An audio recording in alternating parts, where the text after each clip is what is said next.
Halo semua, selamat datang.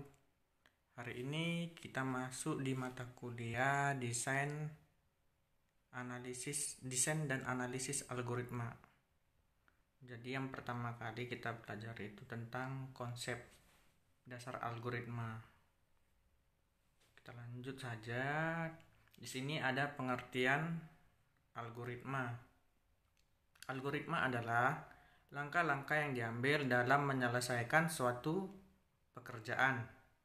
Suatu pekerjaan dapat diselesaikan dalam satu langkah, dua langkah, atau banyak langkah.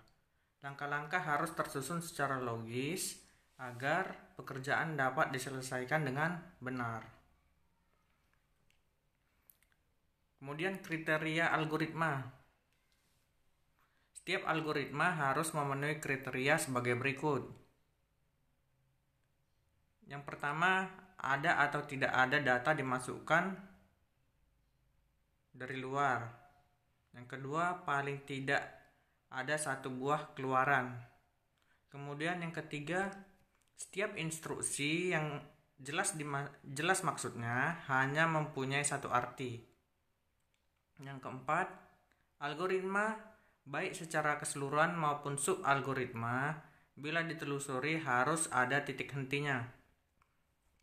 Kemudian yang kelima, setiap instruksi selain jelas juga harus dapat dilaksanakan dan juga efektif dalam arti hanya menghasilkan sesuatu. Sebagai contoh, A sama dengan A tambah 10. Kemudian dalam kurung A ditambah 10 atau A sama dengan A kali 1. Atau dalam kurung A dikali 1 adalah termasuk instruksi yang tidak efektif. Kemudian, pengertian program. Program adalah kumpulan instruksi-instruksi yang diberikan kepada komputer untuk menyelesaikan suatu tugas. Contoh bahasa pemrograman yaitu yang sering kita gunakan ada CBOL, ada Fortran, Pascal, Visual Basic, Java, C, dan banyak lagi pemrograman lainnya. Kemudian pengertian pseudocode. Pseudocode adalah kode atau tanda atau cerita yang menyerupai atau merupakan penjelasan cara menyelesaikan persoalan. Kode atau tanda atau kriteria tersebut ditulis dalam suatu bahasa yang dimengerti oleh manusia. Contoh studi kasus pseudocode. Bagaimana login ke Facebook? Facebook adalah aplikasi yang sudah biasa kita pakai. Jadi di sini kita harus memikirkan studi kasusnya bagaimana login ke Facebook. Kemudian kita lanjut dulu. Dalam bahasa sederhana, yang pertama kali dilakukan yaitu buka website www.facebook.com. Kemudian isi username, isi password, klik tombol login. Oke, itu tadi cara untuk masuk ke Facebook. Kemudian algoritma PS pseudocode. Pada kolom algoritma A sama dengan A ditambah 5. Pada pseudocode nilai A ditambah 5. Kemudian kolom kedua, kolom algoritma if A lebih besar dari 5 then write dalam kurung A. Apabila dalam pseudocode dibaca dengan cetak nilai A bila nilai tersebut lebih besar dari 5. Kemudian algoritma yang ketiga, if buka kurung dalam kurung A lebih besar dari B, then write dalam kurung A, else write dalam kurung B. Maka dalam pseudocode dibaca dari dua buah nilai A dan B cetak salah satu yang terbesar.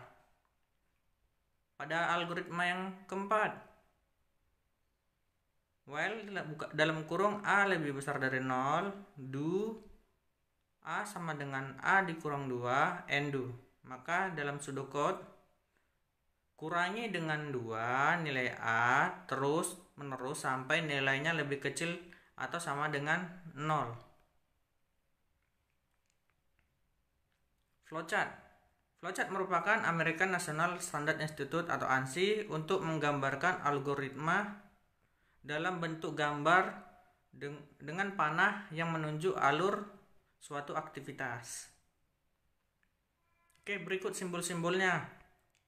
Simbol yang pertama, terminal, keterangannya menggambarkan sebuah awal dan akhir program. Simbol kedua, input atau output, menggambarkan input atau output. Simbol yang ketiga adalah proses, menggambarkan jenis operasi internal seperti inisialisasi atau perhitungan. Kemudian yang keempat, simbolnya decision, digunakan untuk menanyakan yang memiliki jawaban true, false, yes or no. Kemudian yang kelima, konektor, digunakan untuk menghubungkan flowchart yang terbelah atau terpisah. Kemudian control flow, menunjukkan arah aktivitas. Aturan penggambaran flowchart. Yang pertama, flowchart umumnya digambarkan dari atas ke bawah. Yang kedua, semua simbol flowchart harus terhubung dengan panah. Kemudian yang ketiga, flowchart diawali dan diakhiri dengan simbol terminal. 4. Khusus simbol decision, maka 2 arah keluaran, 1 atau true, yes, 1 lagi untuk false atau no. Kemudian studi kasusnya. Hitung dan cetak total penjumlahan dari bilangan yang diinput yaitu 10 dan 20. Kemudian jawabnya pada pseudocode. Yang pertama, inisialisasi total sama dengan 0, bilangan 0, bilangan 1 0, bilangan 2 0. Kemudian input bilangan 1 dengan 10. Yang kedua, input bilangan 2 dengan 20. Kemudian tambahkan bilangan pertama dan bilangan kedua yang disimpan ke dalam total. Kemudian yang terakhir tampilkan total. Flowchartnya ini mulai total bilangan 1 bilangan 2, kemudian masuk ke input bilangan 1 bilangan 2, kemudian diproses total sama dengan bilangan 1 ditambah bilangan 2, kemudian cetak totalnya dan selesai. Kita lanjut ke contoh Facebook tadi. Bagaimana flowchart untuk login ke Facebook? Maka kita buat dulu jawabnya pseudocode. Yang pertama, buka website www.facebook.com, kemudian isi username, isi password, klik tombol login. Jika username dan password sesuai, tampil halaman home Facebook. Jika username dan password tidak sesuai, ulangi username atau password. Flowchartnya seperti ini ya. Mulai masukkan alamat Facebook, isi username password, klik login, kemudian memeriksa username. Apabila gagal, dia ngulang lagi ke sini. Apabila berhasil, yes, maka akan masuk ke halaman Facebook dan selesai. Oke, sampai di sini dulu materi kita. Kita lanjut di pertemuan selanjutnya. Selamat belajar. Terima kasih.